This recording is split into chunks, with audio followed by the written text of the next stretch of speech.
Hi, I'm Gareth.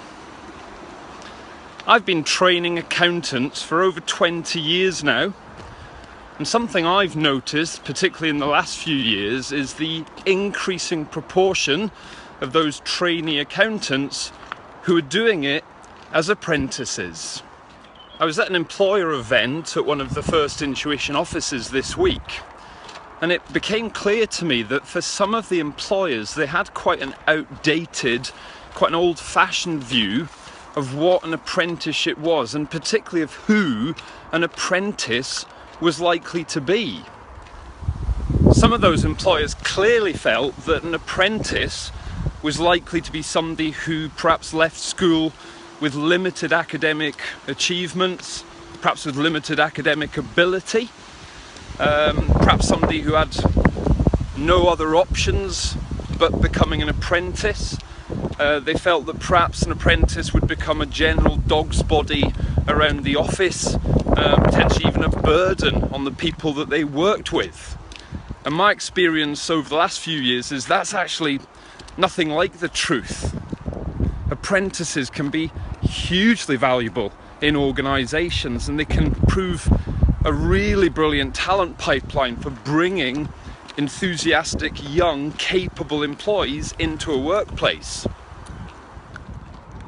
We're still likely to see a lot of school leavers using apprenticeships to start their careers, but those school leavers are tending increasingly to be very capable, very intelligent, very high caliber individuals who are actually making a deliberate choice that they don't want to go to university. They're thinking of the huge levels of debt.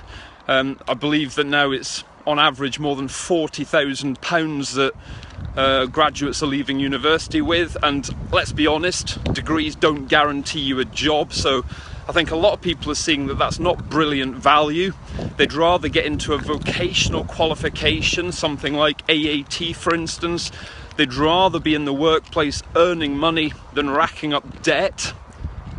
They'd rather be in the workplace building real-world practical experience. They'd rather be in the workplace experiencing a company's culture and getting to understand its ins and outs.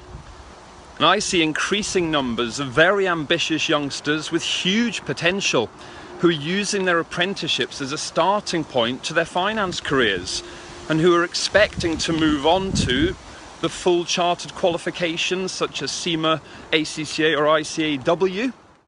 But the changes this year mean that as well as typical school leavers going into apprenticeships, actually people who hold university degrees, graduates, can now do apprenticeships. That's a massive change from what we've seen in the past.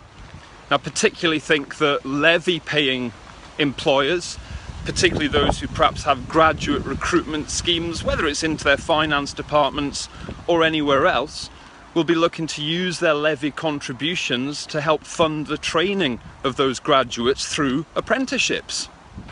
And as well as allowing graduates to train as apprentices, another big change is there's no upper age limit anymore. So apprentices are not just going to be for younger members of staff. In fact, I suspect a lot of employers will be looking to upskill perhaps existing staff who've maybe worked in their accounting function for 10, 15, 20 years, who have a lot of real-world experience but are now thinking about doing a qualification to back that up. One of my fellow directors, he's a qualified accountant, qualified as accountant many years ago. He's actually investigating doing some personnel, some CIPD qualifications, and is looking at doing that as an apprentice, even though he's significantly older than you would typically expect an apprentice to be. So all in all, some very exciting changes. We're going to be working with employers who've never had apprentices in the past, and we're going to see those employers supporting the kind of staff who would never in the past have been apprentices.